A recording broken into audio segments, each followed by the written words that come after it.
Thank you so much, Ellen. Welcome, everybody. Um, in contrast to the last session that we had on Zoom, I'm actually in the United States right now. I'm not beaming to you from Jerusalem. I'm beaming to you from Stamford, Connecticut, of all places, just because this is where my brother lives. And I'm flying out back to Israel tomorrow, but I'm spending a few days with my brother in Stamford, just FYI. That's why it's a bit easier for me. It's not 10 in the evening or 9 in the evening here. It's same. I think it's the same time zone as all you guys are at this moment. So I just want you to understand a little bit about the rationale behind what we're going to do today, and then maybe make more sense for the upcoming sessions. So I'll start off with a story. 2 months ago, when I came into the United States, I was taken by Melissa, who's participating here, who's going to be with us in Poland as well. Uh, Not in Youngstown, but somewhere in Ohio. I was asked to give a presentation to three high schools. I think that each one brought one or two classes. I had like 100 kids in front of me from three different high schools who were, I had to write something about the Holocaust, I think, but they hadn't actually studied it. So I was asked to do a 1 hour session face to face with 100 kids from three different high schools in Ohio, rural Ohio, 1 hour. Give the entire Holocaust in 1 hour. I'm like, oh my God, I've never done that before, and I'm not sure that's possible. So I put together a presentation, which I'm going to share with you right now, and managed to do whatever I did in an hour. Um, what was interesting about that was in the same week, I met a few other teachers from Ohio, some of whom were telling me that they may have only 1 or 2 hours to teach the Holocaust in their entire semester. Like that's it, 1 or 2 hours, which kind of is an interesting problem in of itself. So, what are we doing today? Since you're not all on the same page, same book in terms of your knowledge base. Some of you have been teaching the Holocaust already for quite some time and are very knowledgeable. Some of you have not yet taught the Holocaust. Some of you teaching Holocaust literature. So, and some of you are not coming from any, in terms of your professional or let's say formal educational background, you're not coming from a history background at all, or social sciences. And so I'm trying to kind of bring everybody up to the same page, same book. So ahead of time, apologizing to those who swim in this and have done it for a long time. There's not going to be anything new for you here. The idea here is to bring everybody up to at least certain basic levels so that our upcoming sessions, we're going to do a deeper dive. We're going to be focusing on issues, subjects that we're going to kind of explore, open up, and deepen based on this kind of grounding we're doing right now. So, A, I apologize to those who this is old news. B, I apologize to everybody because in an hour, you really can't deliver the entire Holocaust. And so I've kind of cherry picked and decided what my focus is going to be. Every once in a while, I'll stop and say, look, this is what I'm doing here educationally. This is why I'm doing it. Okay. This is why I've chosen to go down this particular path, knowing that when everything's said and done, within this hour, I will not be able to deliver everything one needs to deliver about the Holocaust. But again, I want everybody to have kind of a solid basis, and you're welcome to utilize this PowerPoint after it's put up, fiddle around with it, change it. Um, I've ensured that every image that I'm using here is copyright proof. That's a good thing. Okay, I don't know how important that is for you in your classrooms, but it's important for me. So they're more or less, not more or less, they're copyright proof, so nothing to worry about that. It's all like, it's easy to use. So without further ado, let me jump into the deep end of the pool. I'm going to share with you the PowerPoint, and we will get started.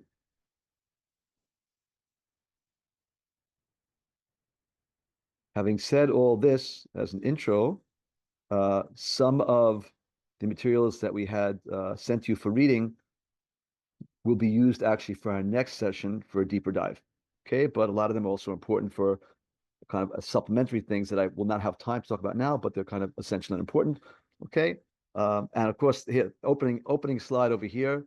Okay, is a very famous quote from Primo Levi.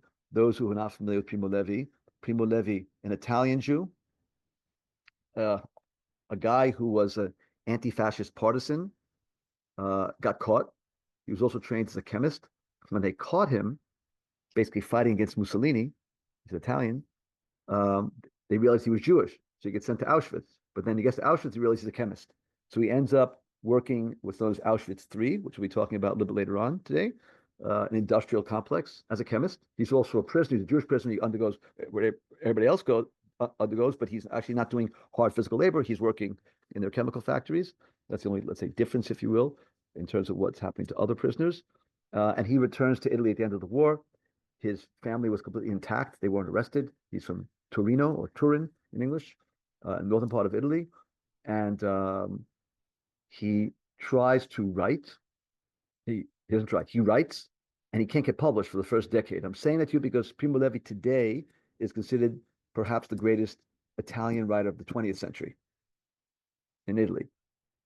Not Holocaust writer at large, but he couldn't get published. Nobody's interested in hearing about the Holocaust, like for the first decade when he's trying to publish his works. In any event, this is somebody who, when you read his books, there's a thread that runs through his books. Two threads, actually. Three threads. One is he takes a very humanistic outlook. He was an assimilated Jew. He doesn't ask religious questions. He asks questions about human beings. How can human beings do this kind of stuff? Number one. Number two, there's a thread of optimism through most of his books, which is not something you see in many renditions, memoirs, or books written by Holocaust survivors. And number three, there appears to be an underlying reason behind his writing, which is what you're seeing in front of you, to bear witness, but to ensure, not just to bear witness, but to ensure that this will not happen again. So those who are familiar with Primo Levi, he evidently commits suicide in 1987. He's found at the bottom of a stairwell, which is not a throwing yourself down a flight of stairs is not a surefire way of killing yourself.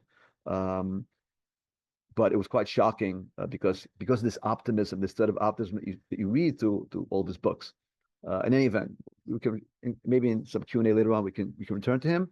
But in terms of why we are teaching, why this subject is important, why this subject is timeless, because it sets precedent. And once you've crossed the Rubicon, of course, you can cross the Rubicon again. And it actually has happened since the Holocaust, genocide, of course. So this is his warning. So when we look at the terminology itself, and here's something, I don't know how familiar a lot of you are with this. This term Holocaust, first of all, is not a Jewish term. The term is describing something that happened to Jews. When we talk about the Holocaust, the Nazi Holocaust, the victims are exclusively Jewish victims. Okay, when we talk about the Holocaust, the victims are exclusively Jewish victims. We'll explain why in a moment, as opposed to other innocent victims of the Nazis and the collaborators. But the term itself is not a Jewish term. It's actually ancient Greek. And as you can see, it's combining two words, whole and burnt offering, which seems to lead this term to have some kind of religious undertones, like a sacrifice of whom to whom. Very, very problematic from a Jewish perspective.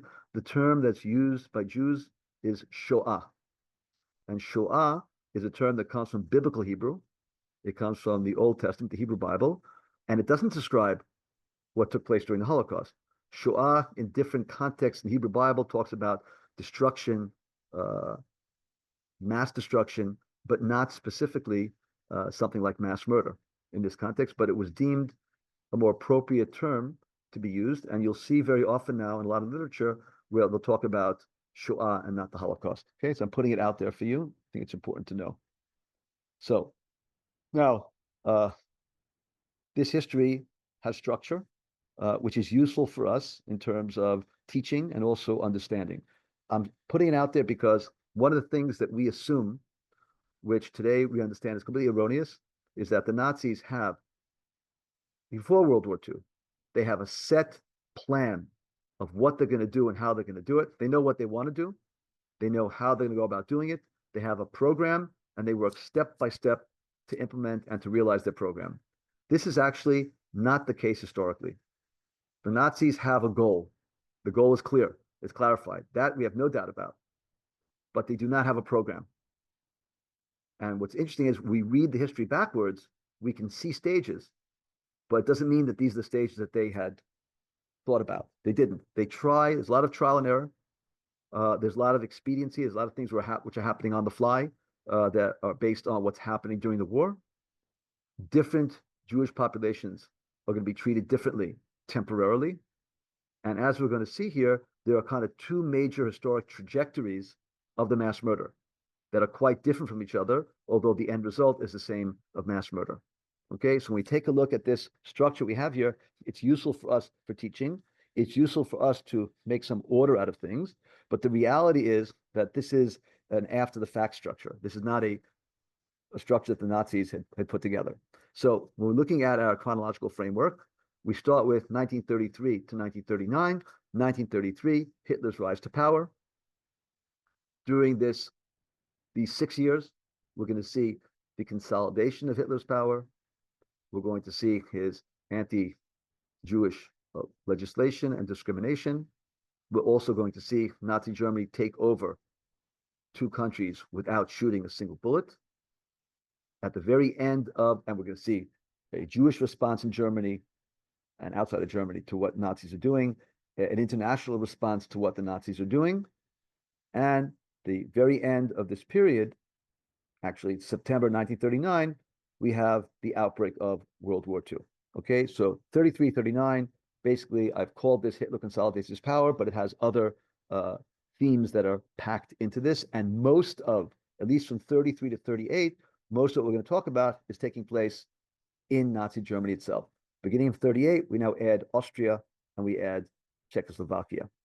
Okay, so just in terms of the geography of this, stage number 2, 1939 to 1941, 1st of September 1939, the outbreak of World War II, the Nazi invasion of Poland, and then Great Britain and France declaring war on Nazi Germany. This is the beginning of World War II, okay, in the European theater. Soviets also invade Poland. Okay, this is 1939, September 39, until the 21st of June, 1941. What happens on the 22nd of June, 1941? Operation Barbarossa, the invasion of the Soviet Union. I don't want to talk about that right now, but these are the bookends. And that was till the 21st of June, 1941. And essentially, the Nazis are going to be gaining control over the largest Jewish population in all of Europe. And they do not have a set plan of what to do, but through trial and error, they begin to ghettoize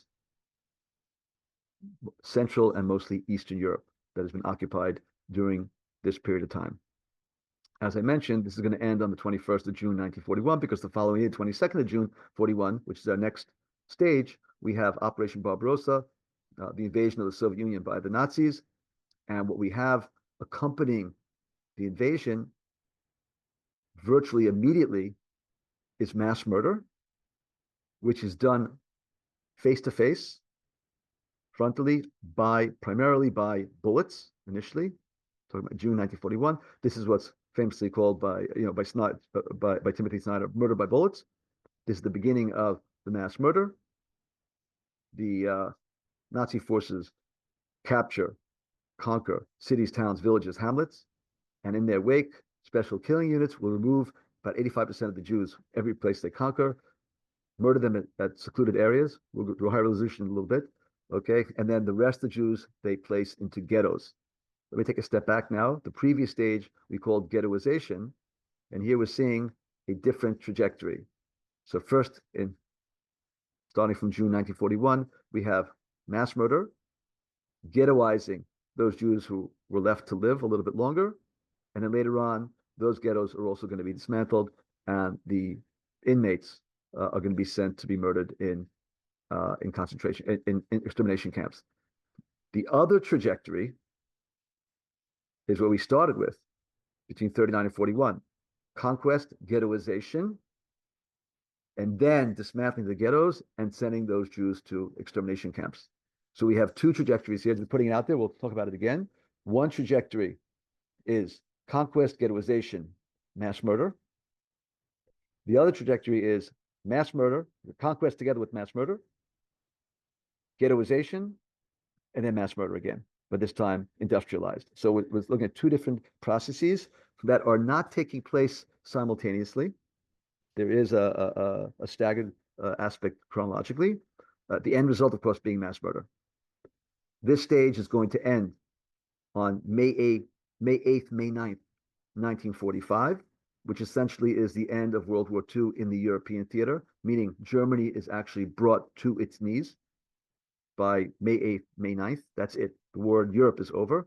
And we're not relating now to the Asian theater. And of course, mass murder ends when the Nazis will be taken down. I'll put it differently. The mass murder will continue to the very last day of World War II in Europe. It's only after May 9th that mass murder in Europe ends. And here, please note, I put something in which I'm not sure those who do teach the Holocaust among you relate to this. 1945, 1948, aftermath. Okay, now we have people who survived. And the question is, what happens to them? Okay, and here we'll say just very briefly, between 45 and 48, Holocaust survivors were encouraged to return to their home countries and back to their homes. And unfortunately, as we're going to talk about this, in many cases, that was not a possibility in reality because they were run out of those areas. And they ended up languishing for 3 years in US-run displaced persons camps, DP camps, that were located in West Germany, Austria, and Italy.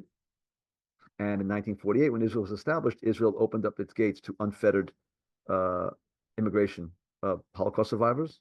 And the majority of the Holocaust survivors ended up moving to Israel already within 3 years of Israel being established. And it's only after May of 48 that the countries like the United States were willing to accept a limited amount of survivors. Not really before then. Okay, but this is aftermath, and I think it's important to talk about aftermath as well. So this is the chronological structure, okay, that we're going to be following right now.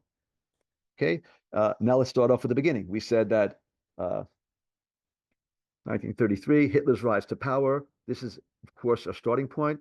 And here we have to remind ourselves several things, and this relates to the documents that I sent you to take a look at.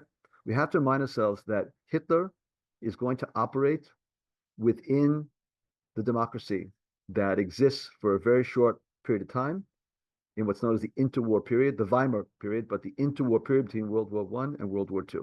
And here we have to remind ourselves that Germany, in contrast, let's say, to France, okay, or the UK, or Holland, okay, didn't have any kind of long democratic tradition.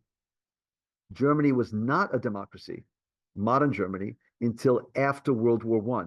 In other words, they had something like 12 years to practice, 12 years to actually practice democracy, because before World War I, it was Imperial Germany, which is not a democracy. And this is important. They don't have, it's not rooted in their ethos, in their history, okay, and even in their institutions. It is a functioning democracy in the interwar period, okay, but it is a weak one with extreme socioeconomic and ideological polarization, which Hitler is going to take advantage of. And despite the fact that Germany managed to start to get back on its feet economically in the mid-1920s, where we're edging towards 1929, the economy is starting to take off. And then you have the collapse of Wall Street in 1929, and this economy that was just getting back to its feet, just getting back on its feet, is going to collapse like everybody's. Okay, it's going to collapse. Great Depression, and this is also part of the context of an economic context of Hitler's rise to power. And here, just very, very briefly, Hitler is going to be presenting himself, framing himself to the German people as a messianic, redemptive figure. Look at this photograph here. You're seeing a mass rally, okay, in Nuremberg. It appears from this that Hitler is very, very popular. Okay, Hitler is actually not so popular because when we take a look at the election results that actually bring him to power, okay, in November of 1932, his party, the Nazi Party, receives 36% of the vote, which means that 64% did not vote Hitler. That means that he's not that popular when he's actually going to take office. What is he promising to redeem the German people from? He is going to redeem them from the stain of the loss of World War I. If elected, he promises that Germany is going to stop paying reparations to the French and to the British to a certain extent. They're going to retake the Ruhr Basin, their industrial heartland, which is being used by the French. They're going to rebuild a strong German military to make it great again. Okay, these are the ideas, and he's going to vanquish 25% unemployment. Just as a snapshot here, if I'm not mistaken, in 1933, when you have 25% unemployment in Germany, I think you have an equal percentage of unemployment in the United States. Look what FDR does and look what Hitler does. In any event, when Hitler makes this promise, okay, he's not very popular. You had a kind of parliamentary democracy there. They formed coalitions. He's going to be brought into a coalition with like-minded right-wing German parties that are anti-Semitic but not eliminationist and not they don't have like a murder agenda there, in contrast to the Nazis. And they thought they can control him, but he turns the tables very quickly, and he, within a year, succeeds in decimating and abolishing democracy. So again, for our purposes, we understand how democracy is fragile, and somebody can rise democratic means and use the democracy against itself to basically fold the democracy and create something else, which is what Hitler is going to be doing. And here I just want to say it's also important to mention this, that Hitler, if he's not popular in 1933, by 1937, he is fairly popular. Because by 1937, he succeeded in achieving almost all the things that he promised in 1932 and 33. And if to do so, you have to harm a sector or a section of the population that people don't feel comfortable with or don't like, the German people are willing to do that. Okay, so this is something that is important. Jackie, you wanted to say something or ask something? Your hand is up? Or was that a mistake? That's a mistake. Mistake? You told me to let you know 15 minutes in. No, 15 minutes before. Got it. Okay, sorry. Continue. Sorry about that. Back again. All right, so this is very important. What you see in front of you is something that I lifted off of. This is like the best sentence and a half I've ever seen anywhere that explains the Nazi ideology. And I lifted it off of, I say lifted, I kind of stole it, that's what I mean to say, off of an exhibition we're going to see together in Auschwitz 1.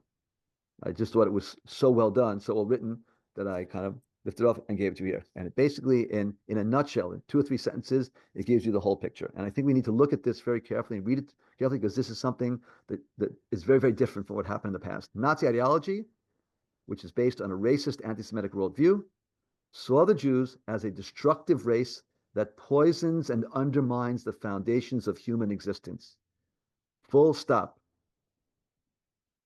Pre-19th century anti-Semitism, pre-19th century racial anti-Semitism, okay, which was mostly hatred of Jews and Judaism, which is mostly based on religious attitudes and stereotypes.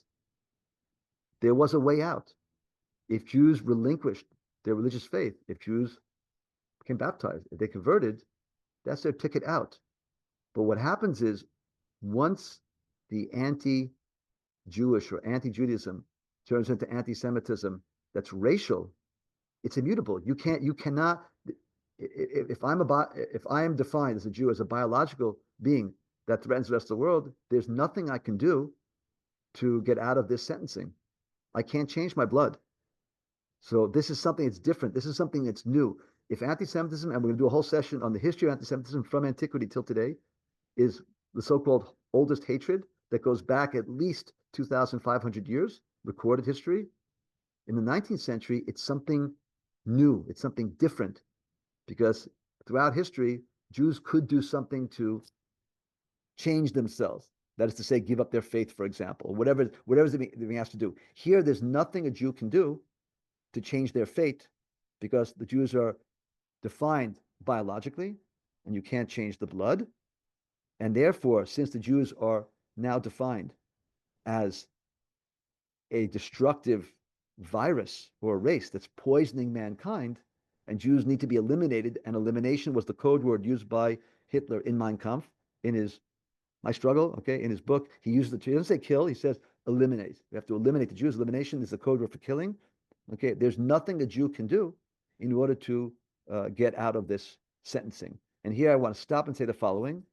If I was pressed to the wall and asked, is there anything unique about the Holocaust as compared to other genocides in human history, because there have been genocides before and after and during, okay, the Holocaust that are not the Holocaust against the Jews, okay, is there something unique about this specific genocide? I would stop and say, this is it. You're murdering people based on a fantasy that the Jews are the enemies of mankind, that the Jews are the enemies of the German people, that the Jews threaten the health, hygiene, and spirits of all of mankind, and therefore a 1 day old baby all the way to a 120-year-old person have to be eliminated because they threaten mankind. Based on a fantasy, you're murdering people. All genocide is bad, and nothing justifies genocide. But almost all the genocides, you can look at a rational reasoning behind it, not justification, but a rationale. For example, a national struggle, a territorial struggle, a tribal struggle, a religious struggle. Okay, you can see these things, but in this particular case, we're looking at something that's unprecedented, where people are being murdered because of a fantasy. The Jews were not and are not the enemies of mankind. We are not different from anybody else biologically. Okay, and here this is a fantasy, and based on this, you're murdering people. Okay, so this is the first sentence that I want you to look at, and I think it's important. Then we move on to this. Okay, that actually this is already conspiracy theories that Jews and Judaism are satanic. Jews seek world domination. We foment social revolutions. We're behind communism. We're behind democracy, which the Nazis didn't like. We're behind capitalism. What are the two biggest fears of the Nazis? Communism, and the Jews are behind that in their minds, and capitalism. Why capitalism? Because the source of the economic woes is the collapse of Wall Street in 1929, and who, of course, is behind that? The Jewish banker and Jewish broker. So even though we know communism and capitalism are two diametrically opposed worldviews, the Jews can incorporate both in them. Okay, so this is the conspiracy theory, which is not new to the Nazis. Okay, and here we have finally going back to their racial ideology, since the Nazis are supposed to be the master race and they are supposed to rule the world. Okay, they want to do this, but after having vanquishing this Jewish race. In other words, the struggle here between the Aryan race and the Jewish race is a zero-sum game. Only one can be left standing. Only one can have victory over the soul of mankind. Okay, so what Hitler finds most threatening is that Jews and non-Jews in Germany are living together. In 1933, there are approximately 560,000 German Jews, citizens of Germany. Germany was about 60,000 people. In other words, the Jews constituted in 1933, in January 33, when Hitler rises to power, the Jews are constituting slightly less than 1%. They're 0.08%, slightly less than 1% of the overall population, and they're very well integrated. And so what Hitler wants to do is he wants to separate the Jews from the non-Jews. In order to do that, you've got to define what a Jew is. And the Nuremberg laws, racial laws in 1935 that are legislated in Nuremberg, he's going to define a Jew as someone who has at least 3 Jewish grandparents, right? So what about one has 1 or 2? They're called Mischling or partial Jews, okay, which kind of messed the Nazis up with all kinds of people. The Jews, once they're defined, are no longer going to be citizens. They're reduced to being subjects. Jews cannot employ non-Jews. We can't have a Jew bossing around a non-Jew. Jews cannot have sexual relations with non-Jews. Now we're going to people's bedrooms. And finally, Jews and non-Jews cannot marry. Okay, this is 1935. And these are very, very difficult laws, which they're trying to separate and segregate Jews.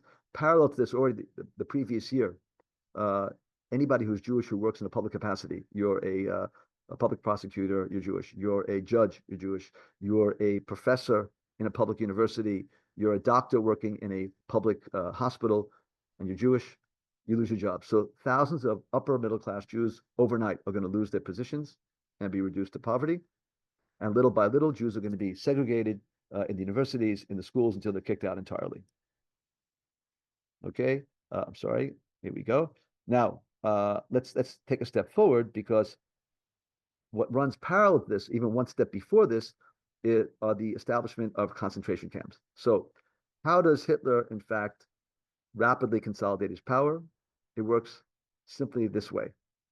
Hitler rises to power on the 30th of January 1933. 6 weeks later, on the 22nd of March 1933, Dachau, the first concentration camp, is up and running. Who was sent to Dachau on the 23rd of March 1933? Anybody who opposes the Nazi regime. We're talking about socialists, communists, okay, the political opposition, actually. They're going to be placed in under protective custody. He uses the law in the books. He said that people want to harm them, so he wants to protect them. He basically arrests all the leadership of the political opposition, places them in Dachau. He then identifies what he calls asocial elements in German society, rapists, murderers, and pedophiles, and places them in Dachau as prisoners in charge of the political prisoners. He then identifies more so-called asocial elements in German society, homosexuals, Jehovah's Witnesses, Roma and Sinti, and will place them also as prisoners in Dachau. What is the idea? What's the concept here? The concept here is two. Number one, to squelch, suppress any kind of potential political opposition. They're going to break people physically and spiritually and psychologically. And if people survive that, they'll be recycled back into German society when they are deemed not to pose any further threat. Please note that in the context that everybody talked about now, I did not talk about Jews. A Jew is not going to be sent in Nazi Germany in the 1930s to one of the concentration camps unless he or she belongs to a different category. I'm a Jewish communist. I'm a Jewish homosexual. Then I will be sent, but not as a Jew per se. It's a very well-known example that Saul Friedlander writes about in his seminal work. There's a gay Jewish lawyer who keeps getting sent to the concentration camps in the 1930s in Germany because he's gay, not because he's Jewish, and he keeps being recycled back when they fixed him, right? He's Jewish, but they fixed his homosexuality, and then he falls back into his bad behavior, and he gets arrested again. So he's not being arrested as a Jew, but rather as a homosexual. Okay, this is important because you couldn't fix the Jews. The Jewish problem is a biological one. It's not a psychological one. It's not a religious one. It's biological. And therefore, there's no point in sending a Jew to the camps here unless they belong to one of these other categories. But within around 3 years, you've got over 100,000 people under lock and key. This is an effective way of squelching any kind of opposition. And once the Nazis will perfect the system, they're going to be transplanting it into occupied Europe as well. And here we're not talking about death camps or extermination camps. We're talking about concentration camps. A little later on, we'll talk about the topology of the camp system. Here we're talking about the first one that the Nazis created. This is not to say that there isn't a high mortality rate. I'll put it differently. There's absolutely a very high mortality rate in the first 2-3 years in these concentration camps until the Nazis ease the conditions and start farming out the prisoners to build an economic empire internally for the SS. But initially, the conditions are so bad, nutrition, the conditions, the beatings, the clothing is killing like 70% of the people, and Nazis wake up and realize this is stupid. We actually could use these people to get wealthy, and they perfect the system. And by the time they're ready to conquer in Europe, it's very easy to duplicate this system in the conquered areas. Now, lest some of you have been to Dachau and say, Avi, what are you talking about? Dachau is a death camp. Many of these concentration camps that were established in Nazi Germany 1930s will morph or segue into death camps at the very tail end of the war when the Nazis are retreating from Poland and they're forcing Jews on death marches from Poland into Germany into these concentration camps, which now they change into death camps. So yes, in Dachau, towards the end, they're killing a lot of people, and a lot of people died throughout the period, but Dachau in the 30s is not a death camp. It's a concentration camp. It's not a summer camp, right? It's a bad place, but it's not a place that is designed to murder people from the get-go. So it's important, those who may have been there, just understand that, okay? And of course, here we have these different kinds of triangles with different colors, if you saw over here, that are delineating what you're in for. What's the reason that you've been put into these? And of course, you have these very, very difficult forced labor, Sachsenhausen, which very, very difficult. Some of you may be familiar with Mauthausen in Austria, also very, very difficult physical labor. A lot of people dying from physical labor that really was unessential, stuff that could have been easily mechanized, but this is part of the system to break people. Okay, we finished this first section, and we're now jumping into section number 2. We have to say here just in brackets, what I didn't cover here, but of course needs to be covered, are the following 3 issues that take place in 1938. Number 1, the Munich, 4 things. Number 1, the Munich conference. Okay, I'm sorry, start over again. March of 1938, Anschluss, that's where Nazi Germany and Austria get married. In contrast, what the Austrians claimed that they were conquered, they actually greeted the Nazis. There was a homegrown Austrian Nazi party. So we have the Anschluss in March of 1938. Then we have the end of September 38. We have the Munich conference, okay, where the prime ministers of Great Britain and France basically sign their Czech allies down the river because they wanted peace. And this basically opens up the door for Hitler to march his way into Czechoslovakia and dismember it and take over without shooting any bullets. Okay. Then we have parallel to that, also September 1938, we're going to have Nazi Germany expelling 17,000 Jews of Polish extraction to Poland. Poland refuses to receive them. They find themselves starving and freezing to death in no man's land between Germany and Poland. And a son of one of these families who was studying in the Sorbonne, Herschel Greenspan, is going to assassinate a German consul in Paris. Even he wasn't even a member of the Nazi Party; it was a German consul, and this is going to be the spark or the excuse for the famous Kristallnacht. Okay, Crystal Night, the Night of the Broken Glass, which is a massive pogrom on German and Austrian Jews. Okay, but now we've stepped forward. 1st of September 1939, the Nazis will invade Poland from the west.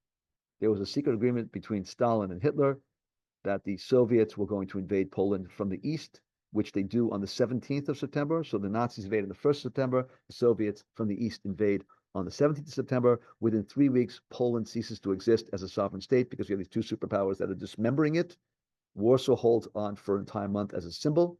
And when the dust settles, what you have, and it's maybe a little bit difficult for you to see in this map, is the partition of Poland now into 3 areas. The westernmost part is going to, which is bordering on Nazi Germany, is going to be annexed officially to Nazi Germany. The easternmost part, which is bordering on the Soviet Union, is going to be annexed to the Soviet Union.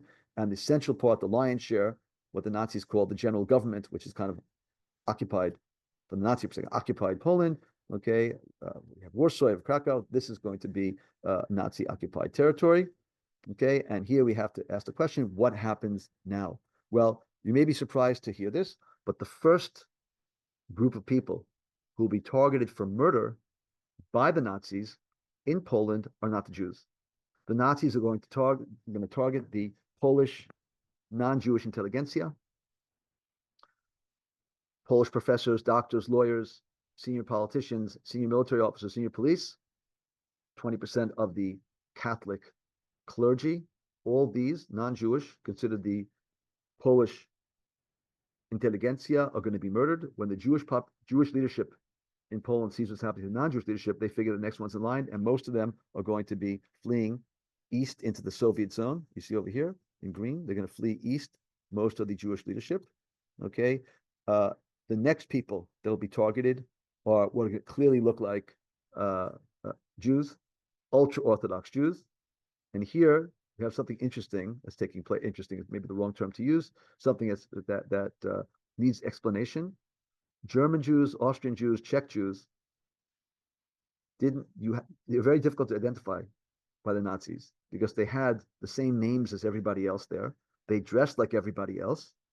They looked like everybody else. Most of the Jews living in Germany, Austria, and Czechoslovakia were not religious. And it was very difficult to ascertain who was Jewish. Therefore, you had to mark people with these yellow stars. When the Nazis invade Poland, they meet a different kind of a Jew who more closely resembles their anti-Semitic caricatures, the ultra-Orthodox Jew. And when they meet the living caricature, they just go berserk. They begin to murder Jews in the streets like this. Didn't get any kind of order to do so. Okay, they start murdering people. They start to beat them. They humiliate them. We have many, many photographs of this taken by the Nazis. And the object of the people on the receiving end of this abuse are almost exclusively ultra-Orthodox Jewish men, again, who are kind of meeting the Nazis in terms of their racial ideology and caricatures. And as I said, they're also murdering people this way as well. If you have Jews responding to some of these attacks by, let's say, fighting back, let's say assassinating a Nazi, the Nazis very, very quickly are going to be using collective punishment to tamp down any kind of resistance. Somebody resists, they are basically arrested, as are the rest of their family. They're taken to the village square, and they can be publicly executed in front of the entire village, giving a very strong message to everybody what happens if you mess with the Nazis. And this is a very, very effective means in order to deter any kind of resistance. Because if I know anything I do, they're going to kill my entire family, I'm going to think 10 times over before I'm going to take up arms. And here we have to stop and say the following. 1939, let's say November 39, Poland's totally occupied. If I am Jewish, I'm a Polish Jew at this moment, mass murder has not begun. My understanding, my rational understanding, my logical understanding is that I have two options. I can fight back and definitely die, or I can hold on to life till the Allies defeat the Nazis. Every rational human being will choose option number two. I'm going to fast forward now to November, December 1940. I'm now being placed into a ghetto, but mass murder has not begun. My quality of life has just collapsed, but mass murder has not begun. And I still think I have these two options. Option number one, fight back and definitely die. Option number two, hold on to life. Unfortunately, it took a very long time for the Jews to internalize that these were not the two options. If you're under Nazi occupied rule, you're going to die. And the question is how, not if. By the way, let me say now the following. During World War II, the Nazis murdered between 2 and 3 million non-Jewish Polish people. I was referencing earlier the intelligentsia, but they were the upper crust. The Nazis murdered between 2 and 3 million non-Jewish Polish people. They murdered upwards of 4 million non-Jewish Russian unarmed civilians. You may not have heard of either of these cases, but let's ask the question. Did they fight back? The answer is no, just like the Jews. Okay, collective punishment was very effective means to deter people from taking up arms. Okay, and this is important for us to understand as a starting point, which raised this issue of how come the Jews aren't now fill in the blanks, running away, fighting back. We start to understand we have to try and understand in real time, not in our retrospective looking backwards, knowing the end of the story, but in their real time, what are they facing? What do they understand they're facing? And how do they react to what they understand they're facing? Not how do they react to what we know they're facing that they don't know. And this is very important for us. Okay. So as I mentioned previously, the Nazis don't quite know what to do with this large population. When I say large population, when they are going to be conquering Poland, we're looking at the largest Jewish population in all of Europe, 3.325 million Jews out of 33 million non-Jewish Poles, or out of 33 million Poles at large, excuse me. The Jews are about 10.3% of the population. The Nazis are going to begin to ghettoize the Jews. They're going to close the Jews up in the hearts of the downtowns of major urban environments in Poland, starting with Poland.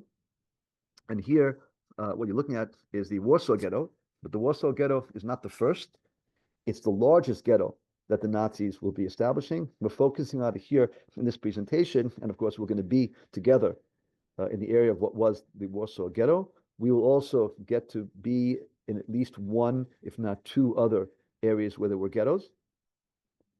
But the first large ghetto to be established was actually the second largest city in Poland, the city of Lodz, which was the industrial heartland of the country with a significant Jewish population, about 30% of Lodz. And it was already established in March, April of 1940. The first large ghetto that the Nazis will establish. It'll also be the last ghetto the Nazis will dismantle in August 1944.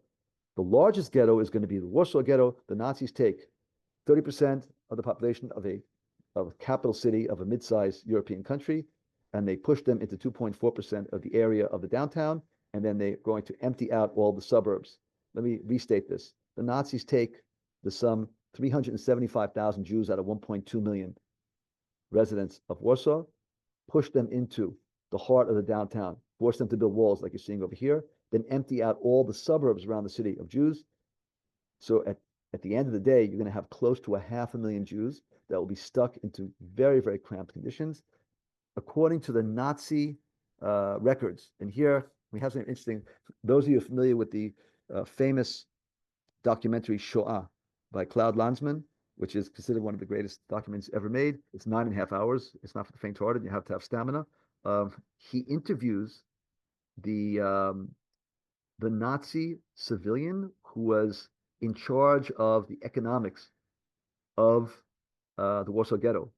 And in it, he says, we estimated there are between 5 and 7 Jews living in each room of each apartment. So if you've got 5 rooms, times 7 is 35 people, and 1 toilet, you understand where I'm going with this. We have the breakdown of health and hygiene. The Nazis don't let the Jews have cleaning materials as well. So we have overcrowding.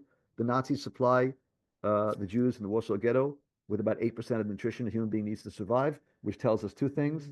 Okay. It tells us, first of all, that there's a very high rate of starvation. It also tells us that more than 80% of the food that the Jews are eating is not coming from the Nazis, but rather it's coming from smuggling. And those of you who have seen the film, and I highly recommend it now, you need to see it before you go to Poland. Those of you who've seen the film, The Pianist, there's a very powerful scene in that film where a child is actually caught trying to go under the wall with food that he's brought, and he's murdered. And so we have a situation where there's smuggling, and 80% or more than 80% what people are eating is not coming from the Nazis, but rather from smuggling. Having said that, when you combine starvation, overcrowding, breakdown of health and hygiene, and starvation or low nutrition, you're going to have the outbreak of epidemics and diseases. We have the typhoid epidemic that's breaking out here. Jewish doctors tried to stop it. They're not given. They don't have the medical not know-how. They have all the know-how. They don't have the medicines. They don't have the materials they need to do it.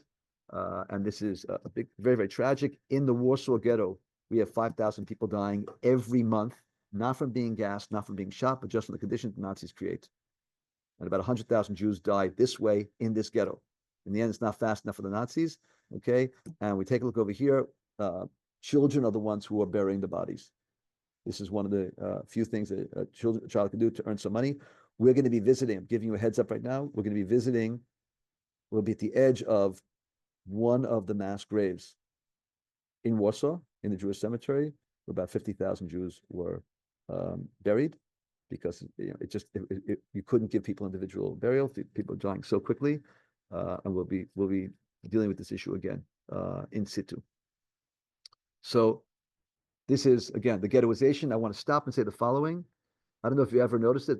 Ghettos, there were thousands of ghettos the Nazis established. They did not establish ghettos in Western Europe. No ghettos in France, Holland, Belgium, Germany, Austria. Okay. You'll start to see ghettos, let's say in Bohemia. In other words, what used to be Czechoslovakia, okay, and east of there.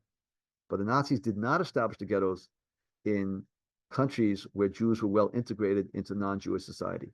They're still going to murder those Jews. The trajectory is just going to be different. And they're still going to segregate them, but not in ghettos.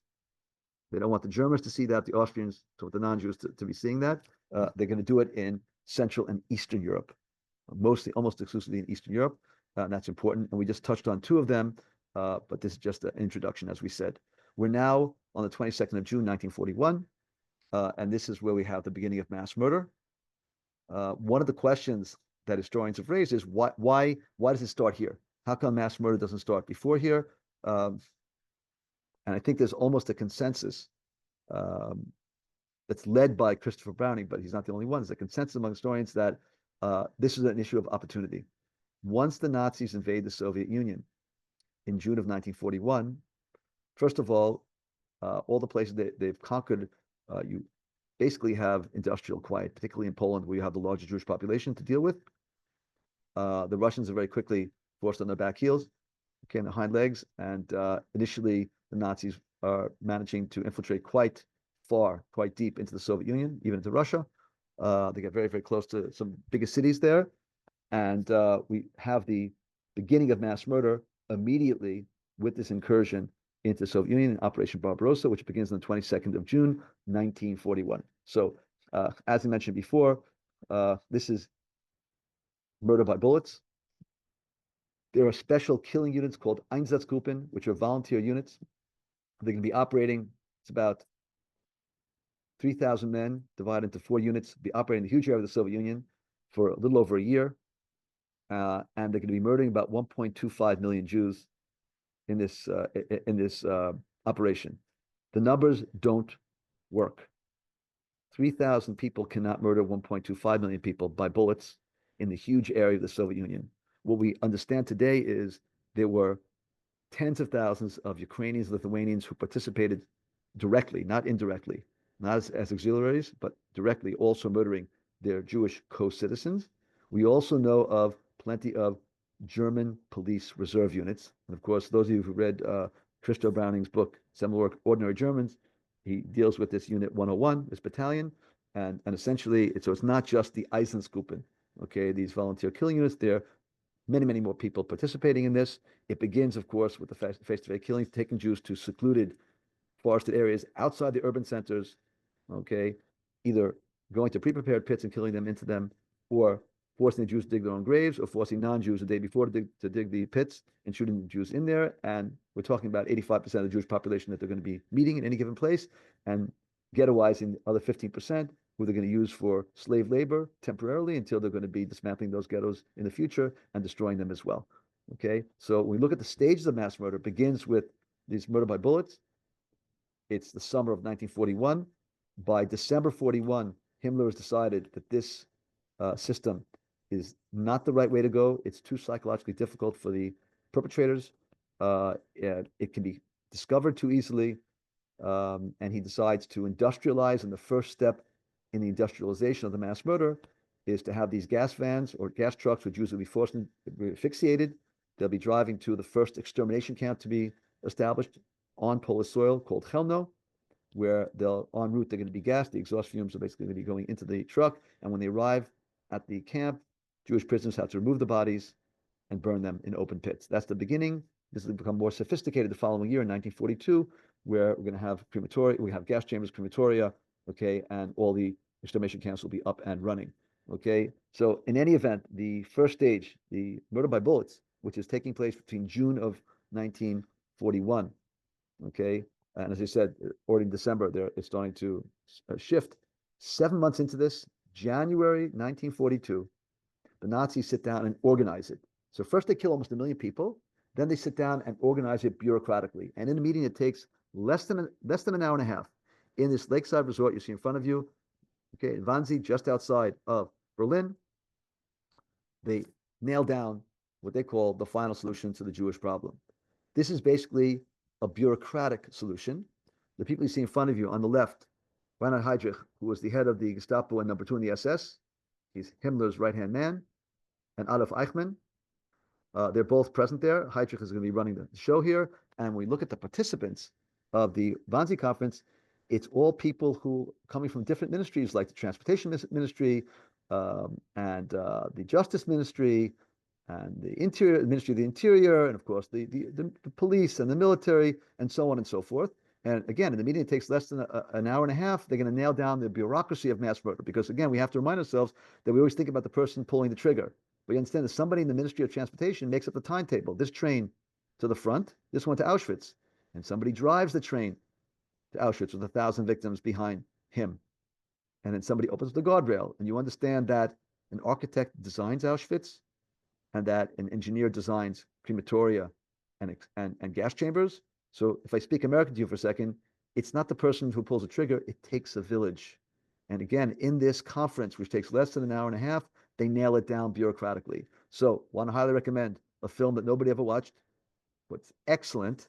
It's called The Conspiracy. Kenneth Branagh will be playing Reinhard Heydrich, and it's based on the only set of memoranda that emerged, or notes that emerged from this meeting, because Heydrich gave an explicit order to destroy them, but somebody disobeyed the orders because he wanted to make some corrections, and it was found by the U.S. Army at the end of the war.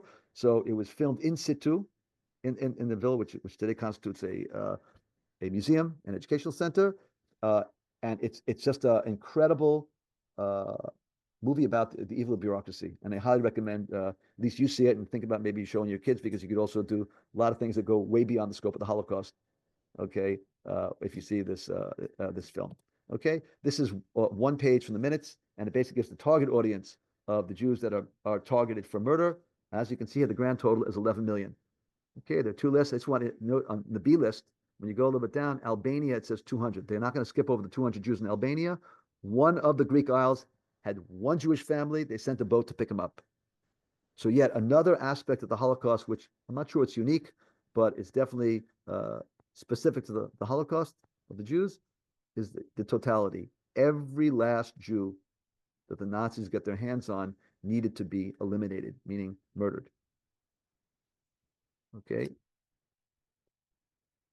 The topology of the system. Okay, and I'm running out of time, so I'm actually going to be accelerating my the speed at which I'm going to talk. Now I'm going to have to cut down a little bit on the information, but again, I want to get everybody on the same page, same book. We can talk, and this is very, very general terms. Okay, there were thousands and thousands of camps okay, and subcamps, and there's a lot of overlap. One can distinguish between three major types or categories, and then you can plug all the camps into one of them, but some of them, again, are combinations of two of these or even three of these. So we have the concentration camps, and we talked about Dachau, and that is, as we said before, it is basically for, theoretically, for the political opposition, and we referenced it earlier. Then we have slave labor or work camps, and this is the largest number we have, and actually large numbers located in Germany proper. The Nazis are going to import over 2 million slaves to work, not Jews for the most part. Jews are a tiny percentage of these, mostly Slavic peoples who are used in the major concerns or industrial corporations because the men are at war and the Nazi ideology does not want to see women working in the factories. So in the US, you have women working in the factories and men off to war, okay? But in Nazi Germany, they're using slaves in the factories, not women, okay? So these are slave labor camps. Again, this is not a summer camp. It's very, very difficult conditions, but okay, in contrast to concentration camps or extermination camps, in slave labor camps or work camps, there's a vested interest of the owners. We're talking about, BMW or Mercedes or whatever we're talking about here. Okay, there's a vested interest to keep these, because they're slaves, to keep them alive because they need the labor. Okay, so they'll get a little bit more food. Okay, they're going to make sure they don't beat them half to death because they need them for work here, and they're thinking more economically. I'm talking about the factories owners themselves, or these concerns themselves. And finally, we have the extermination camps. Okay, which again, or were designed. The main purpose is to murder people. Okay, but here we have to say on our seminar we're going to be visiting together. Three camps, one of which was almost exclusively an extermination camp, and two others which were a combination of all three: concentration, slave labor, and extermination camp. And in this context, the Nazis will establish 7 extermination camps. 7. When I was studying the Holocaust over 30 years ago, I was taught there were 6, and they were all on Polish soil. In the meantime, they discovered a 7th called Mali Trosnets, which is actually located in Belarus. And we take a look here at this map in front of you. You can see that the 6 major ones are on Polish soil. And if you look very carefully, you notice where my cursor, hopefully you can see my cursor, I don't know. You see where Belarus is, okay? A little bit off to the right and higher up. And you see this 7th extermination camp, okay, which we don't know enough about, but we know more and more about it now, especially since the collapse of the Soviet Union.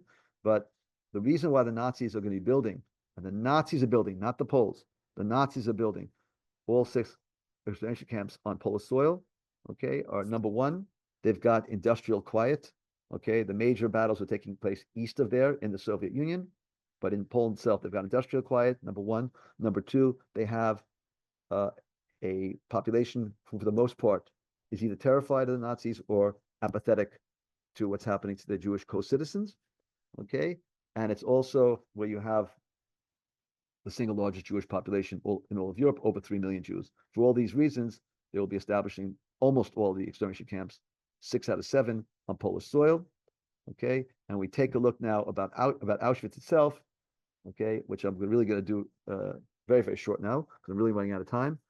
Auschwitz is 3 camps. Auschwitz 1, a concentration camp, like Dachau, we referenced earlier. That's supposed to be primarily for, but not exclusively, for Polish political prisoners. Auschwitz 2, also known as Birkenau, this is the extermination camp. And Auschwitz 3 is a slave labor camp, also known as Buna Monovich. And this is where Primo Levi, I referenced earlier, was interned. He was actually sent to work. And in Buna Monovich, you had a vast industrial zone where the Nazis were creating synthetic rubber and synthetic oil for their war efforts. And it's going to be Auschwitz 3, Buna Monovich, which will be targeted by US and British bombers. Not Auschwitz 1, Auschwitz 2. They were going for this strategic target. Okay. Here we have to raise the question, which we will reintroduce when we get to Auschwitz. Why Auschwitz? Why is this place the place where the Nazis decide to build their biggest, most ambitious extermination camp? And the answer is a simple one. When we get to Auschwitz, which is actually the Polish name of this place, Auschwitz is a German name, what we will see when we arrive there are lots and lots and lots and lots of train tracks. It's actually, for all kinds of reasons, a transportation hub. In other words, just from a purely functional perspective, if you want to bring Jews from all over Europe, as you can see here, it's easy to do it to Auschwitz because it's a train hub, it's a transportation hub. There's nothing important about the place itself, about the town itself, but all the trains going from every direction were going through that town. And that made it functionally very easy or very effective, useful, instrumental to bring the Jews there. Okay, there are other things we're going to talk about Auschwitz when we get there, so I don't want to talk too much about it now.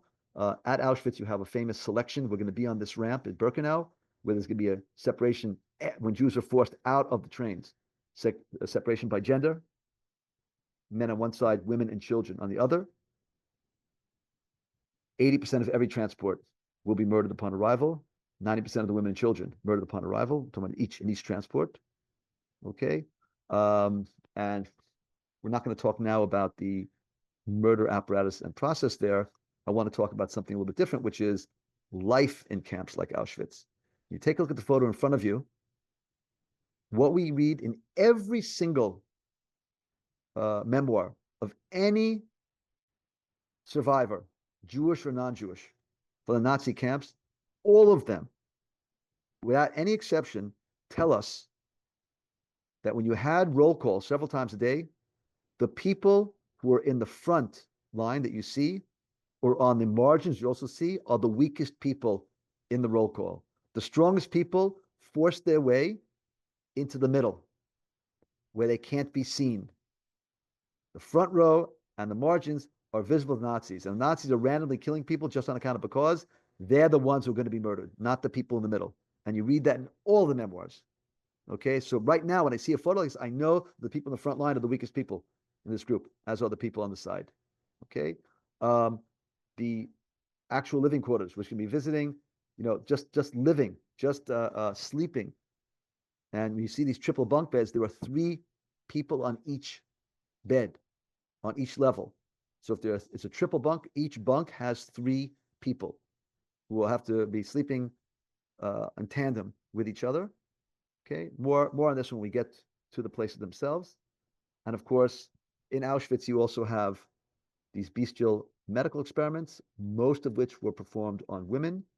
Most of these so-called medical experiments performed on women were trying to enhance their so-called genetic research. They were injecting women's wombs with all kinds of chemicals in order to accelerate the sterilization process. In many cases, then they murdered these women and did a pathological check, after death. Some women survived, not being murdered, but survived these experiments and actually were able to bear children after the war.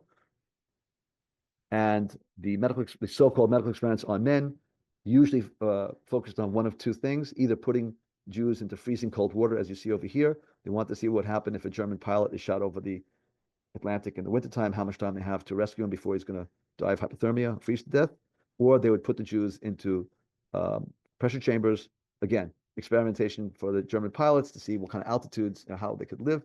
Okay, and of course, they're going to do this until the Jew dies because this is part of their experiment. I want to share this with you over here, and I'm actually have to stop in a minute because I'm already over time. But I just want to share something that happened to us last summer. So when we go to Auschwitz I, which is basically the historic museum, is set up in the concentration camp of Auschwitz I. We're going to be guided by a local Polish guide, local Polish educator. I'm not allowed to talk over there, or I can add things if they're if I ask politely and they're willing to do it. So the lady was taking my cohort because we were broken up to like 3 different cohorts. We got to one of the barracks. It was talking about heroes, and we go into the barracks, and she talks about this Polish priest who's actually fairly well known right now. His name escapes me, who actually replaced a different Polish Catholic prisoner and sacrificed his life in his stead, and the other man survived, got to his family. Okay, it's a incredible story. And then she's marching the group. I said, wait, 1 second, because on the other side of the barrack, you had these Jewish women, and she didn't say anything about them. So what happens is, in September, October 1944, we have Jewish women, and you're seeing some of them here, who are working in Bunamonovich in Auschwitz III,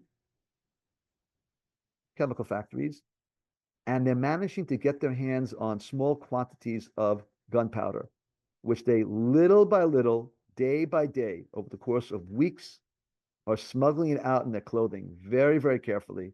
And they're passing it on to these undercommander Jews who are working the bodies, who are, cremating the bodies after people have been murdered.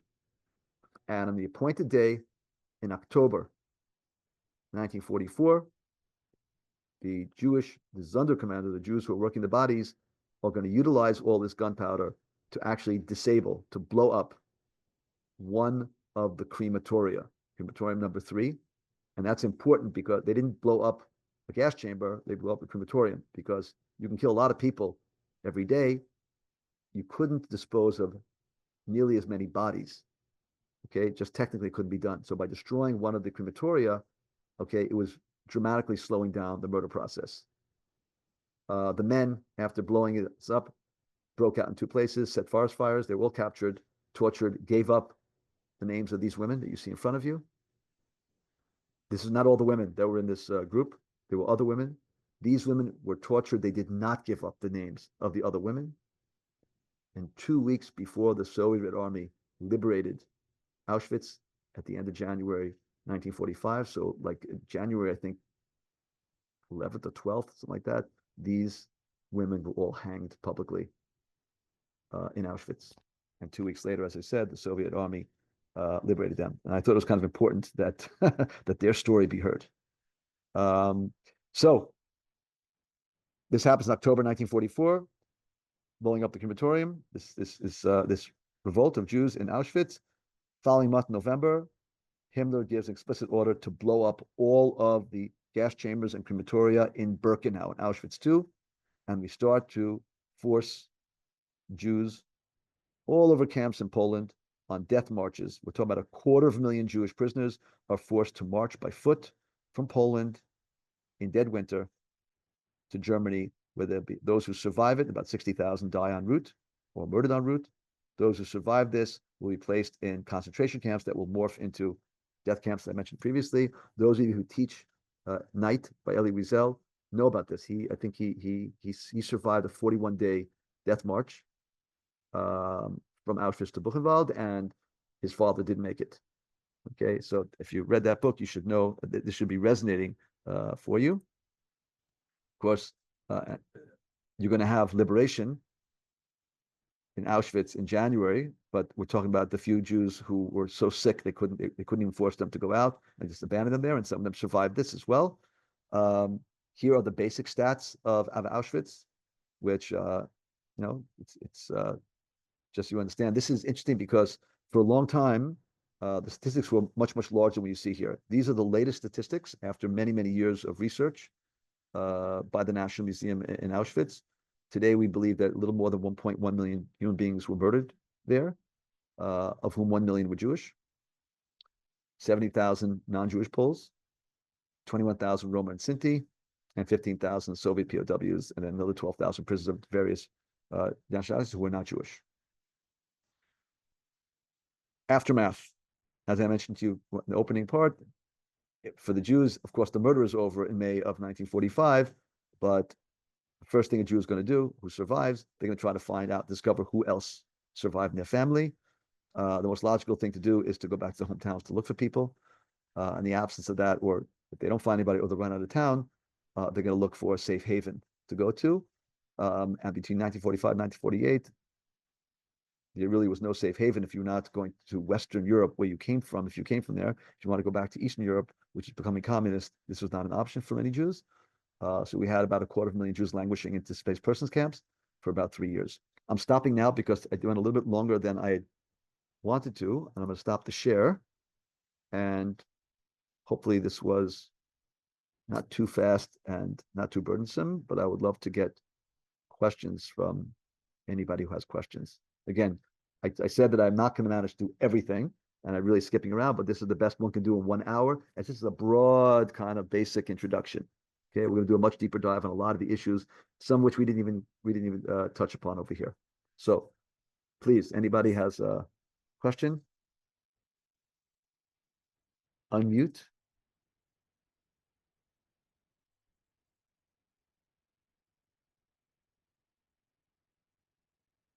comment, complaint, that also works? A Anybody? lot to, probably a lot to process, Avi. It's okay. I think we're all adults in this thing, as far as I can tell. Um, Useful? You can nod your heads no, you can nod your heads yes. You can lie. Will I these won't slides know. I won't know. will be What's that? made available to us? Will these slides be made available to us as well? 100%, 100%. As Okay, I great. said, they're all copyright proof. Okay, great. Okay, and for sure. And again, this is something that I put together. Melissa knows this. I put this together not on the fly, but kind of, well, almost on the fly, kind of shockingly for a group of students who would never, who didn't have the background. I was like, how can I do this in an hour? What can I do? What can I do in an hour? And this is what I managed to do it. And I had these kids who were just, they were listening. Nobody, I mean, everybody was listening. What was actually almost humorous was the very end, and a lot of kids came up to me. We got very good feedback. One of the things that's really humorous was it was a policeman who was accompanying the buses. He came up to me afterwards, and the kids dispersed. He's like, "That was amazing!" Like he was standing, he was like standing up the whole time. His back against the wall. Like, that was amazing. He goes, "Where can I learn more about this? Do you recommend some Netflix documentaries I can see on the Holocaust?" It was like I was so happy. I was so jazzed about that. Like I got him interested, and it was like he never heard about this before, and he was fascinated, and he was shocked, and the kids also. So again, this is not the be all end all, and I'm not. I think that you have to think. Doing the Holocaust in 1 hour is insane, right? But I met teachers that's all they got. That's all they have in terms of their semester, 1 hour, 2 hours, and this question about what can you do, what can be effective, and this is not this, right? It has to go more than this. I think it's a very interesting question to grapple with, which we're going to also try to do during the seminar and after the seminar. And I'm planning on. I think all of you know that I will be coming to Pittsburgh for 2 years, starting from August, and I'll be curating all sorts of lesson plans that will try to help you guys out in terms of, okay, you only have 3 hours, you only have 2 hours, what can you do? And I'll give you, like, there's so much stuff out there. I'll try to curate and say, okay, this is what I think you can do. Here's a film you can show. Here's a unit. Here's a subject. This is what you can do with them. Okay, and you can work on this subject. So I'm going to try to put these things together when I'm in, and I'll be in for 2 years. So it's not going to be my main thing I'll be doing, but it's something that I'll definitely be putting out there for you guys. So I understood almost belatedly that there's a need for it. There's a real need for it. For those who don't have all the time in the world, some of you have all the time in the world, I've discovered as well. And then it's more to power to you, and we can have a discussion what you can do in that context. Brian, do you have a question? Hi, thank There. you so much, Avi. I really enjoyed the presentation today. I was hoping you might be willing to expand upon the concentration camp you mentioned in Belarus and our knowledge of it that we gained after the fall of the USSR. That would obviously, for me as a teacher, give an additional opportunity maybe to expand the time that's allocated to the Holocaust. So yeah, first of all, go online and look it up. It's to my knowledge, I met somebody last summer, either summer of 2023. Yeah, it must have been the summer of 2023. In the summer of 2023, I met somebody who was in charge of creating a monument there because he didn't have a proper monument there that expressed what went on. And here I'll say in brackets, and we're going to try to unpack this together when we're in Poland. Up until 1990, virtually almost all the killing by bullets took place in what ended up being within the Soviet Union after World War II. Okay, and this is also or Soviet satellite, right? Like Poland was not the Soviet Union, but it was a Soviet satellite, and the Soviets basically imposed on all of the satellite countries commemoration that didn't recognize individual ethnicities or the Jews, but it was the people were murdered. Okay, and everybody else were the anti-fascists, like they called Nazis the fascists. Everybody was anti-fascist, and all these commemorations were the people. The place where it was most stark was if you visited Auschwitz, Birkenau, the National Museum in 1985. That's 5 years before there's democracy there. The Jews aren't mentioned. They mentioned the murder of Hungarians, Romanians, Czechs, Austrians, Germans. They just didn't mention they were German Jews, Austrian Jews, Czech Jews, Romanian Jews. It was like it was bizarre. 1990, they changed all the signs, and the Jews already it became part of the story because the Soviets kind of erased that. And this is also true of Mali Trosnets, okay, which is in Belarus, okay. So now they're trying, and it's kind of interesting because the person who's actually in charge of this is somebody who is not a minister, but has a kind of a minister status position in the Austrian government. She's Jewish, one of the heads of Jewish communities, and she was behind a major Austrian memorial that just opened like 2-3 years ago in the heart of Vienna, where the Austrians, the first time, and she wrote the text, but they accepted it. It's like talked about their culpability in the murder of their own citizens, and so she's also evidently being tasked with helping writing the text and creating a modern monument in this Mali Trust Nets. Look, Belarus is a country right now which is deeply in Putin's pocket. If you're not aware of that, Belarus is also has got kind of like a little dictator there, and who's also collaborating with Russia in terms of what's going on in Ukraine.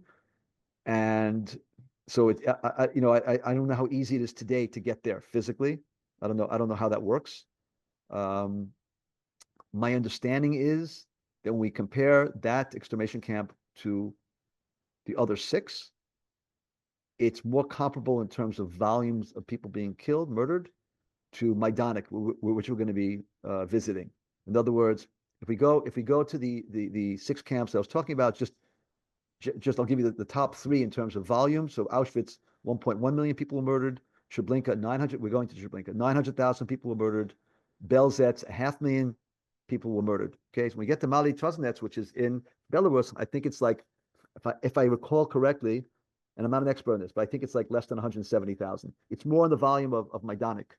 Okay, it's an extermination camp, but again, we have to keep in mind that it's much more secluded. When you take a look at the extermination camps in Poland, they're giving the Nazis access to large populations that they want to take care of, or they're bringing them there. Belarus is much further east. Belarus was also less stable in terms of industrial quiet that I mentioned before. Okay, some of you may have seen the film Defiance. If I'm not mistaken, that takes place in the forests of Belarus. I think that the Bielski brothers, I think their family camps, if I'm not mistaken, were in Belarus. Okay, which means that was an area that was not stable from a military standpoint, which means you could actually hide and you could fight back. It wasn't, in Poland you had complete industrial quiet. There was complete occupation there. Okay, a very effective one of the Nazis. I think in Belarus things were more volatile. As you're getting further and further east, they're less and less. The front is less and less stable. The front is moving, and the Nazis have, let's say, less control. Okay, look it up. I don't have a lot more information. And also, by the way, so it was only exposed to the west, not to the east, after 1990. Okay, I'm saying it to you because just by way of, yeah, they did Holocaust research in the Soviet Union, but it wasn't.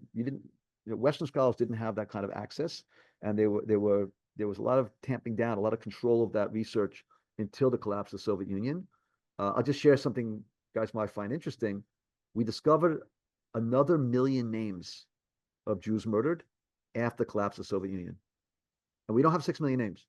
To date, we've got 4.5 million names, okay, specific names, okay, and we gained 1 million after 1990 in archives and in places that opened up in the Soviet Union to the general public as those areas became more democratic. Okay, and that's important. Obviously, there's stuff that we'll never uncover, never discover, and things that can take place in terms of uncovering forests where there's killing, murder taking place. I think that it's I suspect that in Russia it's more difficult to do that today. Obviously, the more a country is open and democratic, the more willing they are to expose these places of atrocities. So yeah, I don't know if that was useful, Brian, but that's the best I can do. Okay, you got to do some. I'd say you need to do some research for sure. Yeah. Anybody else? Jim. Yeah. Hey, Avi, I'm curious that you mentioned that the Allies bombing Birkenau 3 or Auschwitz 3, Jay Winnick wrote the book 1944 that talks a lot about FDR and his knowledge about Auschwitz or a growing knowledge of it. And it's really kind of a commentary on could FDR have had a moment like Lincoln of the Emancipation Proclamation, but did not do as much or do enough to help potentially save, those in Auschwitz? I'm curious, do you have any, sort of thoughts about that in terms of the United States role in could more have been done at that particular point to save those people versus just winning the whole conflict, or that's the focus? Okay, great question. Um, just like I did to Brian, I have to forewarn you. When you ask a question, I give really long answers. So I think I want to take your question and I'm going to break it down to several other questions. Question number one: when did the Allies know about the mass murder? These are rhetorical questions. I'm going to answer them. I'm not throwing the questions at you. Okay. Question number one: when did the Allies know about the mass murder? Question number two: what do they do with that knowledge? Question number three: when do they know what Auschwitz is? Question number four: what do they do with that knowledge? And that last one has your question folded into it, Jim. Okay. So how many of y'all saw the Imitation Game? Won the Oscars about a decade ago. Raise your hands. Imitation Game. Anybody? Okay, some of you did. I'm not testing you. It's okay. All right. Imitation Game was a movie that's about a brilliant British scientist who creates what we would call today a very primitive computer, which cracks Enigma, cracks the Nazi code. That's a true story. By the time the Nazis begin the mass murder on the 22nd of June, 1941, Enigma has been cracked. And from June of 1941 to September 41, the units out in the field are transmitting by radio on a weekly and monthly basis the numbers of Jews they have killed. The British decode this and they get it in real time. Now you can say they didn't understand the first day or two, but at some point they understand exactly what they're hearing. So the British actually have precise information, or as precise as the Nazis themselves. In September 41, the Nazis stopped transmitting that information. So you got here, what, 3 months or 4 months, okay, of transmissions. British intelligence did not share this information with U.S. intelligence because they thought there were holes in U.S. intel, and they were afraid that the Americans would expose the fact to the Nazis that the Enigma had been cracked. The British did not publicize it because they did so the Nazis would know that they cracked their communication code. The British did not open up the gates to Palestine, which they controlled, for Jews to flee to, and nor did they open up the gates to the UK for Jews to flee to. Okay?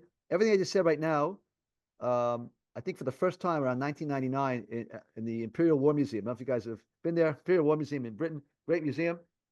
They put up an exhibit on the Holocaust in 99. I was there. It was a long time. Oh, wow. It's like 26 years ago. Holy cow. Okay. I was there. And they said, we knew. This is what we knew. And this is what we didn't do. Like they came clean for the first time in 1999 in terms of what they know. So this is the answer to the first two questions. Information about what was happening in Auschwitz was already emerging as early as 1942.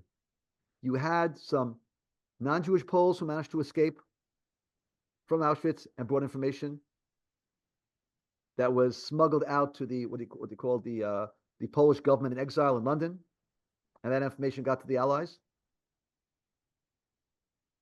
But by let's put it this way, in March of 1944, two brilliant young Slovakian Jews, two men, Rudolf Verba and Alex Wexler, okay, Rudolf Verba and Alex Wexler. Verba was like 20 years old, Wexler was 22 years old. Both of them were brilliant. Verba had a photographic memory and worked as a registrar. And these guys had been there for 2 years and they managed to escape. And they got back to Slovakia and they sat down and they wrote out what's called the Auschwitz Report or the Auschwitz Protocols. And Verba actually made very, very good, with the proper scale, sketches of all the murder apparatus and all the numbers that he remembered. And the guy had a photographic memory, okay, like a perfect one. By the way, later on, he became a professor of pharmacology at British Columbia University. I actually guided one of his students. And Verba is actually interviewed also in Claude Lanzmann's Shoah. He's interviewed there when he's a young professor, not so young, whatever. I guess he's interviewed in the 80s when he's a professor of pharmacology. And he claimed, which I think is impossible. He claimed that he was trying to save Hungarian Jewry because Hungarian Jewry were the last Jews to be murdered by the Nazis, and it happened 5 minutes after. But the problem is the chronology. They got out before then, and they couldn't have known. Nobody's telling them that that the Nazis are about to kill Hungarian Jewry. There's no reason for them to know that. It looks to me like he kind of wrote the history backwards. It doesn't matter. These are two brave young guys who got out, and that was smuggled to Switzerland, and from Switzerland to the United States, where it was buried. It was buried. And then they did it. Then the Nazis started to murder the last large Jewish community under their control, which is Hungarian Jewry. They were murdering Jews 24/7. We're talking now May, June, July, 1944. He knows, And he's aware of it. excuse me. And basically they sent it again. And what happened was it was the back page. I think it was publicized in the back page of the New York Times and the front page of the Baltimore Sun or something like that. And the same week, the U.S. Air Force bombed the train stations in Budapest.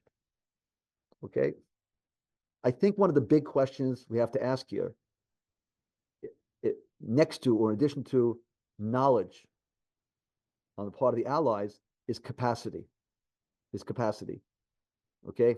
From when do the Americans and Brits, forget the Soviets now, from when do the Americans and the Brits have the capacity to fly bombers to Auschwitz, to bomb it, and to return safely to airfields? Okay, forget about, we're not 2025, you can't refuel in the air, the planes are much more limited. We have to be very careful not to project backwards of what air forces can do today. We have to be very, very careful about that, right? So the answer is only in 1944 do the Allies have, let's say, forward bases in Italy, okay, where they can get close enough, okay, where they can actually do it. And that's in fact when they're going to be flying over, and they took aerial photographs of Birkenau and Auschwitz-Birkenau, and also bombed Auschwitz III, Bunamonovich, but didn't bomb Birkenau. So first of all, we have to say that by the time the United States and the Brits have the military capacity to actually bomb Birkenau properly, you've got over 5 million Jews dead. In other words, they could absolutely not have saved 6 million Jews. That is unequivocal. Maybe they could have saved 500,000 Jews. That's a lot of human beings. 430,000 Hungarian Jews were murdered. Okay, between April and October 1944. Maybe it wasn't done. Look, the policy, and there's a very interesting, much closer to our time parallel example. The policy was we, the United States, we the Allies, are fighting an all-out war against the Nazis. We're demanding unconditional surrender, and we're going to the very end. And when we take Hitler down, the murder is going to stop. The much close to our lifetime, very much parallel situation, which I lived through, was when Saddam Hussein was shooting Scud rockets on Israel, and I was at the time finishing up my BA in Jerusalem, and the U.S. asked Israel to sit it out because they didn't want the United States had created a coalition with Arab countries that were fighting against Saddam Hussein, and the fear was if Israel entered into the event, then these Arab countries would pull out of the coalition. So Israel was asked to do something not uncharacteristic and sit it out, okay? And 41 Scud missiles were being shot on the Israeli population, even though we have nothing to do with Iraq, we're far away, it doesn't matter, let's not go there. But the bottom line is, the U.S. attitude was, we're waging this war. When we take him down, the shooting is going to stop. And Israel said, if you don't start hunting those Scud launchers, we're not going to sit it out, with all due respect. And actually, Israel forced the United States to start to expend some of their efforts to try to take out the Scud launchers. The United States sent in the Patriot missiles defense system, which wasn't really operational. It did more damage than it did. It was falling on people's homes in Israel. It didn't work then. Now the Patriot system actually is a proper anti-missile system, but it wasn't a proper working functional one in 1990, 91 when they posted some of these batteries in Israel. But Israel basically threatened the United States: if you don't listen, you don't go in and start hunting down those launchers. We're sending our army in and we're going to hunt them down because we're not going to sit with a like this. We can't do that. And so, but the same logic that was being declared in 1990, 1991 in the first Gulf War was exactly the same the United States used at the end of World War II. We're fighting an all-out war. When we take the bad guys down, the shooting will stop. The problem is it's too late for the Jews in 1944. It's in Auschwitz, and Israel was with its own power said, no, it's not going to work. You want to sit it out? Fine. You got to hunt the launches. You're not going to hunt the launches? We're not sitting it out. With all due respect. Okay, I think it's kind of an interesting parallel that I can think of with a kind of a mindset. Okay, I don't know if did I answer your question, Jim? Because I think that Roosevelt, it was very late in the game, and by the time the United States actually had the capacity to do something, they could have saved some people. Okay, decided not to, right? But didn't have the capacity to save millions of people. That train had left the station. In other words, we have to keep in mind right now that over half the Jews murdered were not murdered in camps. I'll say that sentence again. Over half the Jews murdered were not murdered in camps. And we're talking now about the camps. Yeah. Now, by 1944, 4 out of the 6 extermination camps were not running. I didn't talk about this in my presentation, but the three camps that were built for what's called Operation Reinhardt to murder Polish Jewry, which is Treblinka, Sobibor, and Belzec, ran from the spring of 1942 until the fall of 1943. Okay, the fall of 1943, the Nazis dismantled Treblinka, Sobibor, and Belzec. They dismantled them. Now we're talking about 1944. These camps are no longer functional, right? Yeah. So what's still functioning? Actually, 3 are still functioning. Chelmno is still functioning. Majdanek until the summer of 44. We're going to visit Majdanek together, and it's really it's unique. Unique is one of a kind. I don't use that term. It's one of a kind. You'll understand why when we get there. I don't want to give away the shop right now. Okay, but it's functioning until August of 1944, and of course Auschwitz is going to be functioning until as an extermination camp until November of 1944. Right. Yeah. So just in terms of capacity, how many people you could save, what you could do. Was that useful? I don't know if I answered your question. Yeah, no, absolutely. I mean, I think it's important to put that in. I think your comment about what the capacity is, I think it's just a really important part of it. But it's just something, like I said, that I was really curious about, having read that particular book, 1944, and just thinking about this in the context of everything we've been talking about it's just really interesting to me to think about, in moments of executive power, how that can be used with the capacity that exists to potentially, save those through some sort of military action. So no, I think it's great. Thanks a lot. Welcome.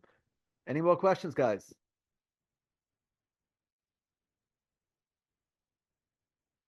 Okay. Well, thank you, everybody. You're like, Thank it's you on very Sunday. Let's much. go. As if anything pops up, we can pass on to Avi, or any questions that you come up with, we're happy to pass them on to Avi, and if something later on comes up. Jackie, let me say 2 more comments. I threw at you some films. Okay, if you can get your hands on them, it's worth your while to watch them.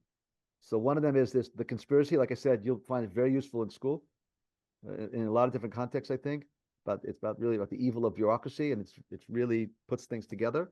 The other one, The Pianist, which is going to be very, very useful for you. And you really should see it. It's very useful when we visit the Warsaw Ghetto. Okay, it's very, very useful for you because we're going to relate I want to relate the things there in situ when we're out in the field. Okay, if possible. And that's the first comment. My second comment and last comment for the day, I'll let you guys go. It's your Sunday, my Sunday too, is the following. The next session we have, I'm going to ask you to do some preparation on certain issues because I want to do a deeper dive in very specific things that I either referenced directly now or didn't reference, and things that we're going to return to. We're going to revisit in situ when we're out in the field as well. Okay, so thank you so much. Nobody snored, at least I didn't hear it.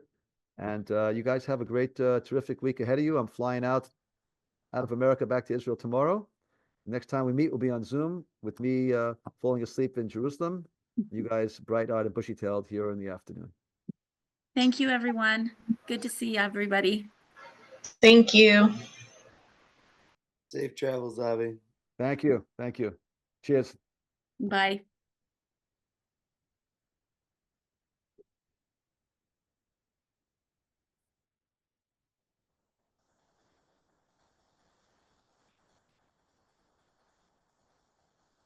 Avi, I would just say that I really enjoyed learning about the Lady Rebels. Thank you.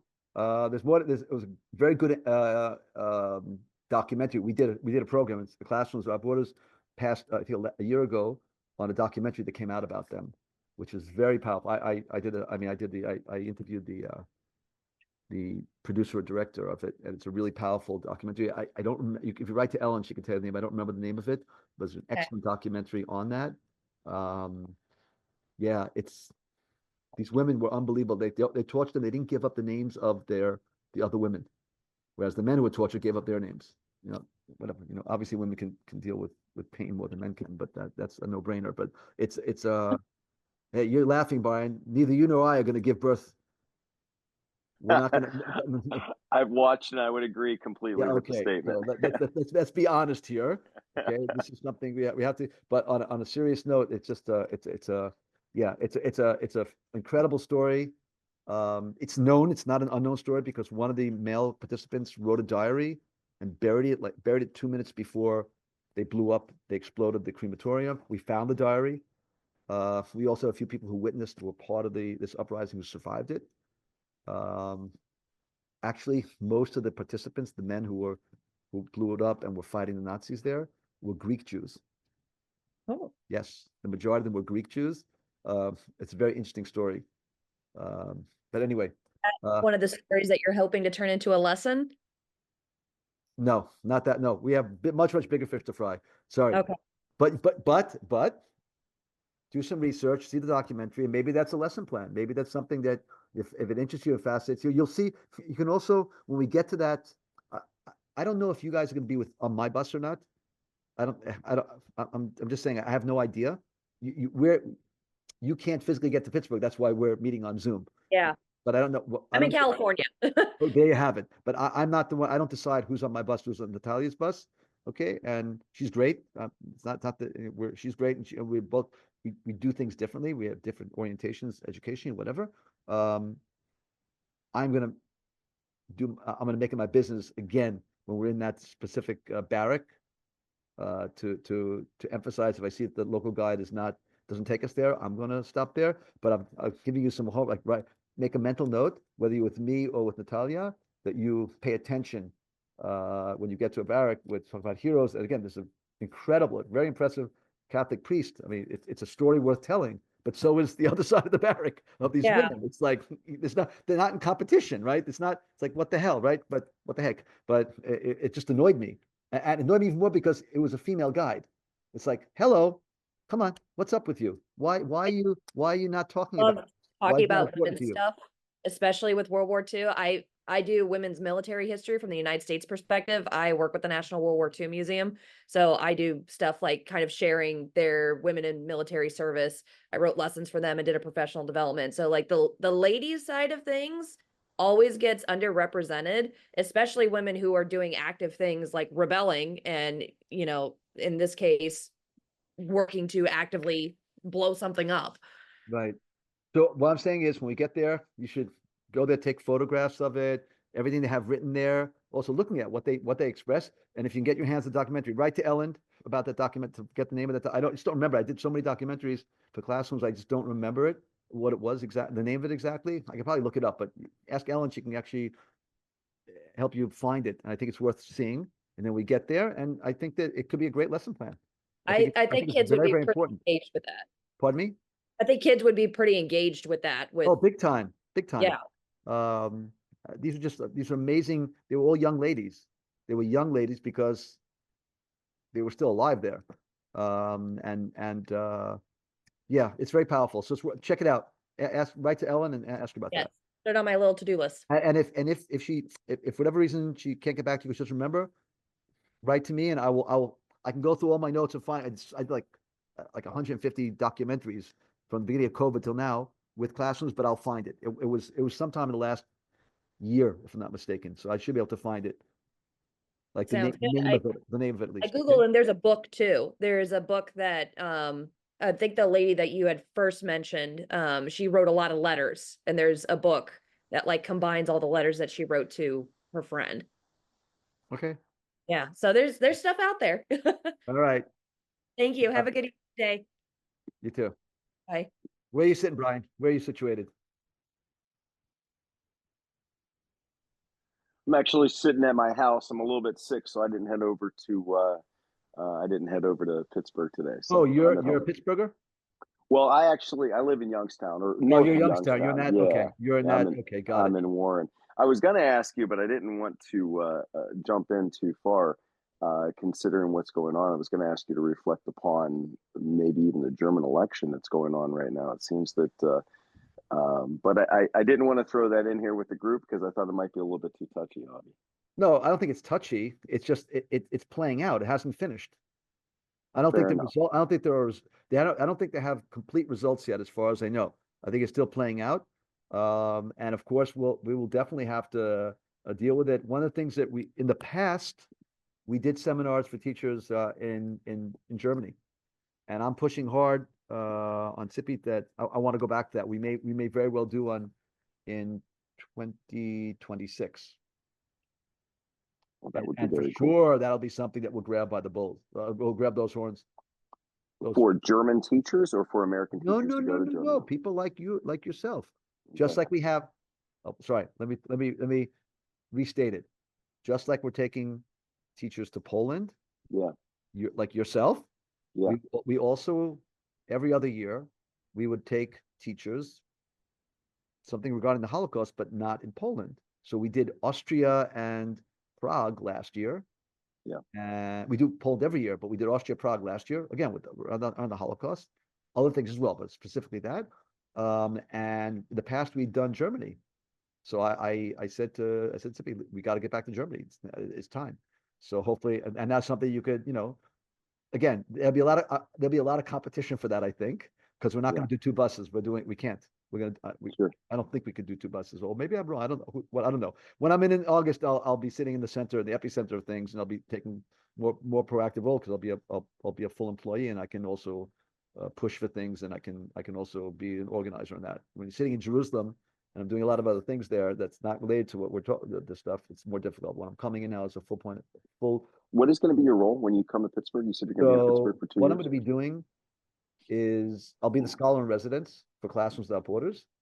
And my main portfolio is going to be running workshops for teachers on anti-Semitism, not on Holocaust, but anti-Semitism, to help teachers deal with it in the classroom, to teach it. That's what my main portfolio, because it's starting to run rampant in the United States now. So this is something that that won't be the exclusive thing I'm doing, but it'll be one of the big things I'll be doing. And I would love to get it to Youngstown as well, and to your school, whatever. But we're talking about more than working with the students, we're talking about working with the teachers. Yeah. Workshops, and it's not a one-off. It's like a serious. And we're already in several schools, and that'll be the main thing. But I'll also be all these travel seminars are some things that I've always been working class on. I'll be quarterbacking a lot of these things when I It'd come. be wonderful. I would love to work with you on that or to help you in any way I possibly can. So I appreciate that. Melissa is I work. She's my it's outstanding. well, she's the quarterback of that, and she's great. She's amazing, and she's gonna work with me to get me into schools. And again, I want to work with the teachers first and foremost, and less with the students. I'm much better with. It's not about. It's more of a magnifier if we work with the teachers. Anyway, listen. Have a great weekend. Nice talking to you. I enjoyed it, Avi. I know I could keep asking you questions all day. We already learned that, didn't we? Hey, it's all good. But next time we have it, I think you're going to be in Pittsburgh, so you ain't gonna see me on Zoom. But you can follow the recordings. There you go. Hey, thank you so much. Have a great day. Bye. Yeah.